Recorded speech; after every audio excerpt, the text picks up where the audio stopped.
Fala pessoal, tudo bem? Eu sou Alexandre Ambrosin e esse é o canal Apollo Fisioterapia.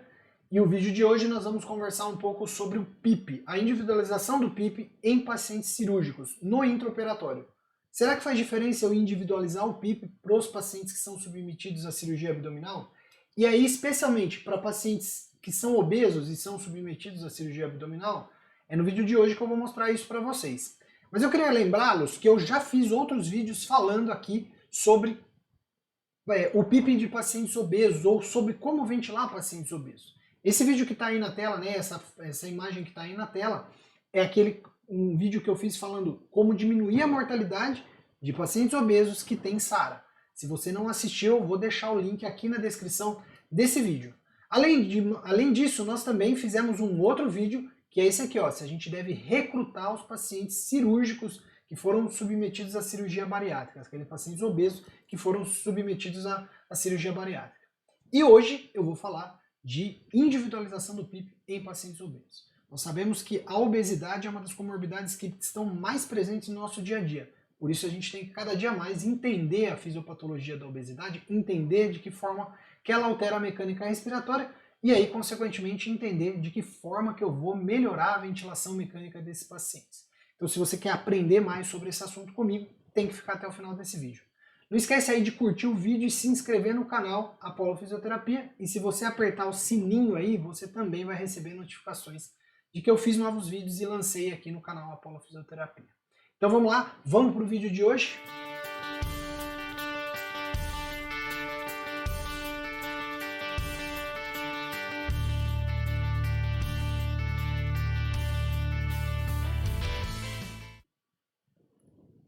Perfeito, pessoal. Vamos lá então. Eu vou falar de PIP no intraoperatório. Será que nós devemos individualizar o PIP de pacientes cirúrgicos? Então eu vou mostrar aqui para vocês se a gente deve ou não individualizar o PIP no paciente cirúrgico. Bom, então vamos lá. Para fazer esse vídeo, né, para montar esse vídeo, eu vou passar informações desse artigo. Ó. Esse artigo que nós estamos mostrando aqui para vocês é um artigo de 2021, ó, e nós temos aqui é um artigo que fala sobre a individualização versus um PIP fixo no intraoperatório de pacientes, especialmente aqui pacientes obesos. É uma análise que vai mostrar pra gente se eu devo individualizar o PIP ou se eu posso simplesmente fixar um valor de PIP.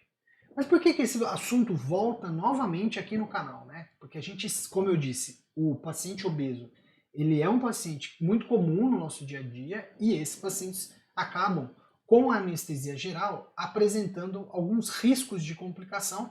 Dentre essas complicações, a maior complicação é a atelectasia. Já visto que a gente tem uma mecânica, quando o paciente obeso é anestesiado, a mecânica pulmonar dele se altera muito. O próprio gradil costal, muito pesado, ele acaba diminuindo a capacidade residual funcional e, por consequência, a gente tem a ocorrência de mais atelectasia.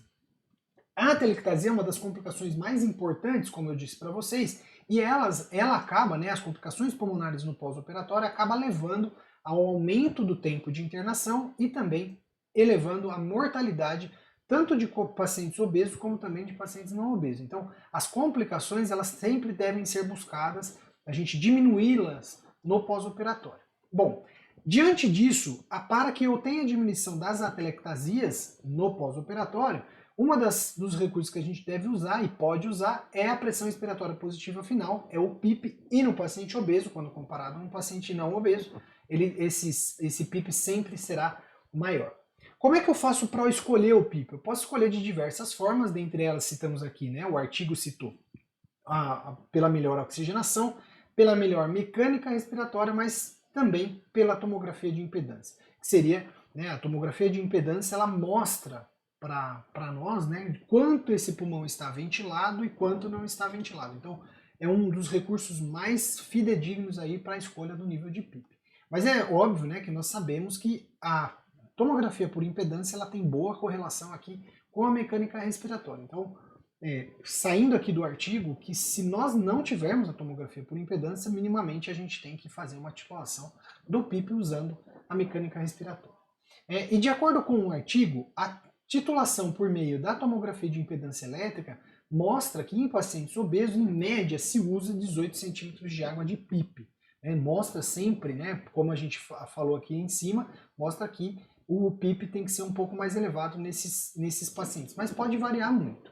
Bom, e qual é a questão que fica então? Será que se eu individualizar o PIP ou fixar o PIP, vai ter diferença quando eu avaliar a oxigenação? Então tem diferença eu titular o PIP, individualizando o PIP, ou fixar um nível de PIP único, vai melhorar a minha oxigenação?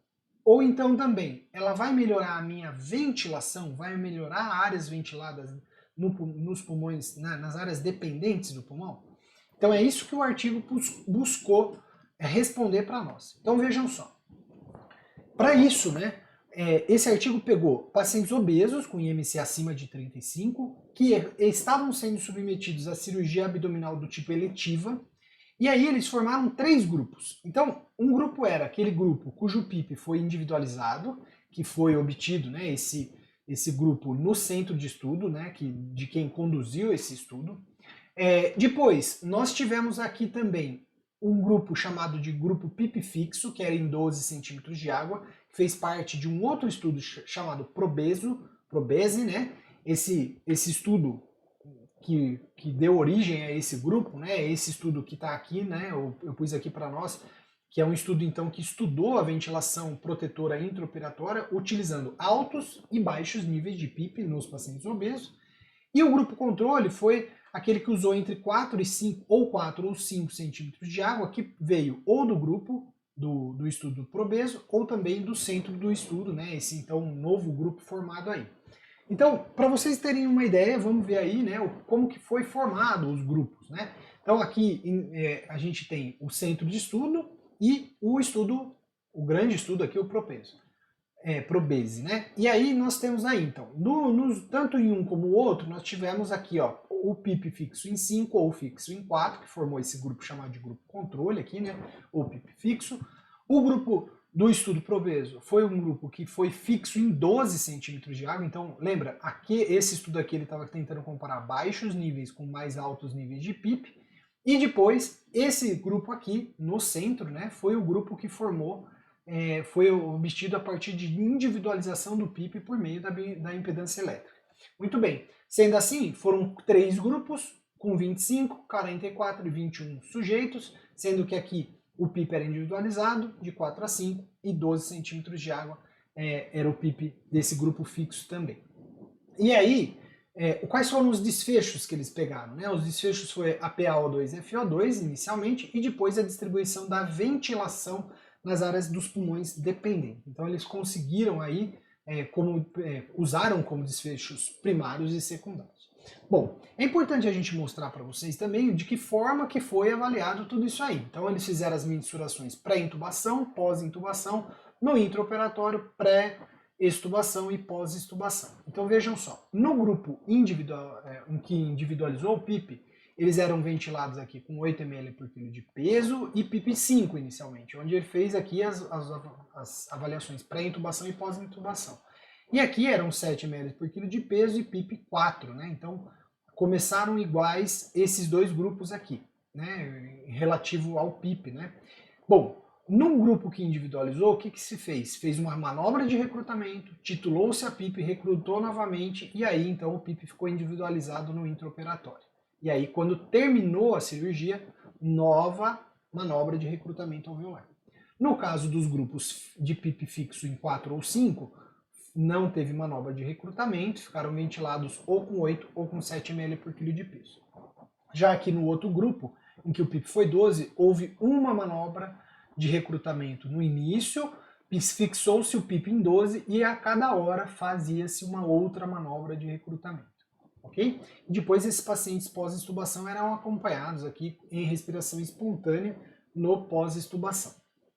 Bom, quando você compara os 3 grupos, inicialmente só para mostrar que os grupos eram iguais quanto à idade, quanto ao peso, quanto ao IMC, quanto a todas as avaliações que eles utilizaram para comparar, né, os pacientes antes de iniciar o estudo, então não houve diferença significativa entre nenhuma das variáveis que eles estudaram aqui. Mas agora, o que a gente tem de importante aqui para mostrar para vocês, né? Que quando você então observa volume corrente, volume por ml por quilo, a gente tem que os volumes não diferiam em ml por quilo, porém, a gente observa aqui, ó, que quando o PIP é individualizado, o volume corrente ele está significativamente maior do que os outros volumes. Então, se você observar aqui, ó, não há diferença significativa entre esses grupos, entre esses três momentos, não há. E aqui a diferença, o P é referente aos grupos, né? Individualizado, fixo ou fixo em 4/5. Muito bem. Os PIPs, obviamente, daria diferente, né? Mostrando aqui, ó, o PIP individualizado ele é maior mesmo, é em torno de 18, ó. Vejam lá. Os picos de pressão, pressão de platô e drive pressure, ó, observem aqui, ó, nós temos maior drive pressure no intraoperatório aqui, ó, nesse grupo fixo, aí depois 14 no grupo fixo 12, né? E aqui 9 no intraoperatório, então um drive bem menor quando você faz a titulação do PIP. Já quanto à complacência, a complacência em torno de 26 no intraoperatório aqui, 32 no intraoperatório com 12 centímetros de água, e olha como a complacência melhora para 51, aqui ela é bem maior aqui, 51 quando eu individualizo o PIP.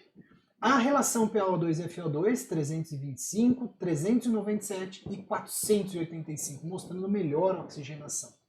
E quando você olha para PCO2, 45 de PCO2, 44 de PCO2 e 44 de PCO2 aqui também.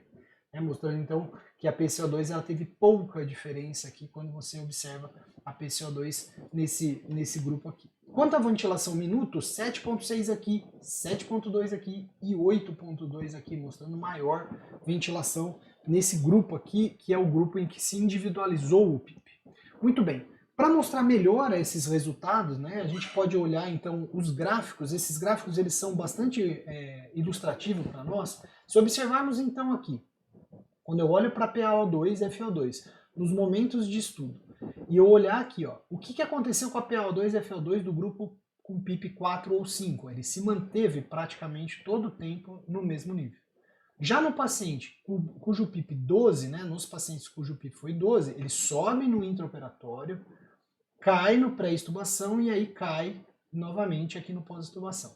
E no intraoperatório, aqueles pacientes cujo PIP foi individualizado, o que aconteceu? Aumentou muito a PaO2 e FO2, aumentou bem mais que os outros, né? E aí, no final, a hora que você estuba os pacientes, parece que esses pacientes ficam como estavam no início, eles se igualam ao que estava no início. Muito bem. E quando eu olho para o drive pressure, olha o que aconteceu com o drive pressure. Então, mais uma vez, se eu pegar o verdinho, que é o PIP 4 ou 5, né? Então o drive pressure no intraoperatório ele acaba ficando maior. Então eu chamo a atenção aqui, ele fica um pouco maior, fica maior que 15, ó, quase em 20, né? Então mostrando que não é protetor usar de 4 a 5 só de PIP. Depois nós temos aqui, ó, se vocês olharem também, a gente consegue ver que no ponto laranja, que é o 12 de PIP, ele tem uma queda assim que você coloca o 12 de PIP no intraoperatório, fica aí um pouquinho abaixo do 15, então mostrando esse protetor, e lá pré-extubação ele ainda estava ali próximo dos 15, 14, 15. Já nos pacientes que individualizou-se o PIP, o drive pressure praticamente ficou abaixo de 10 aqui, ó, quase 9, e depois mais baixo ainda, um pouquinho acima de 5, em torno de 7 aqui, foi o drive pressure que menor que se encontrou aí no pós-extubação. E por fim, quando a gente olha volume nas áreas, porcentagem de volume nas áreas dependentes, né? Então todos eles, quando você compara pré-intubação, pós-extubação, olha o que acontece com o volume da área dependente ventilada. O que acontece? Eu diminuo a porcentagem de ventilação nessas áreas dependentes, são as áreas apoiadas. Isso aqui é consequência da sedação. Mas aí, o que é interessante? Nos pacientes verdinho e laranja aqui, ó, eu tenho um pequeno melhor aqui quando eu ponho 4 a 5 de PIP, quando eu ponho 12 de PIP. E aí, o que mais nos chama a atenção é que é individualizado, ele praticamente normaliza aqui o paciente quando a gente considera ele aqui no intraoperatório. Então, no intraoperatório, esses pacientes ficavam com uma porcentagem muito baixa aí de ventilação, né? Na área pulmonar, perdia muito a área pulmonar em áreas dependentes. E aqui a gente vem mostrar, né, o que acontece especificamente com as áreas pulmonares ventiladas. Então aquilo que estava no gráfico, naquele gráfico anterior, está agora nesse gráfico de barra, onde a gente percebe aí, então, né? O 4 centímetros ou 5, né, quando comparado a 12, né, tem uma diferença significativa, então melhora significativamente a ventilação, mas se eu comparar com o PIP individualizado, melhora mais ainda, chegando a quase 50%, então, de áreas pulmonares ventiladas, isso no intraoperatório. Então, o que a gente pode concluir com essas informações? Que pacientes obesos que vão ser submetidos à laparoscopia, né, que é a cirurgia que foi estudada aqui, o PIP individualizado ele é maior que 12, que é aquele que foi proposto pelo estudo maior, pelo PROPESE. Então, usar PIPs maiores, né, individualizar o PIP é importante. Então, individualizar o PIP no intraoperatório melhora a mecânica pulmonar, a complacência, como a gente viu, a oxigenação e a ventilação. Melhora o drive pressure, é mais protetor. Porém, qual que é a falha desse estudo? Não se tem benefício, né, não se acompanhou pós-extubação a longo prazo. Será que diminui as complicações? Então, os benefícios, eles não se mantêm depois da extubação. Esses benefícios, eles não acabam, os pacientes, eles acabam voltando a valores iguais ao início, inclusive se você comparar aos pacientes que usaram PIP 4 ou 5, ou pacientes que usaram PIP 12, foi a mesma coisa. Então a gente vê naquele gráfico final aí que a gente mostrou que os pacientes acabaram se igualando nos valores de mecânica aí, nos valores de PaO2 e FiO2, eles voltam para valores pré-intubação, ok? Gente, eu espero que você tenha gostado desse vídeo aqui no canal Apollo Fisioterapia. Te convido mais uma vez a curtir o vídeo, a se inscrever no canal, a divulgar aí, compartilhar com mais gente, para que a gente consiga fazer o canal Apollo Fisioterapia crescer ainda mais aqui no YouTube, beleza? Um grande abraço, acompanha a gente aqui no canal Apollo Fisioterapia e até a próxima.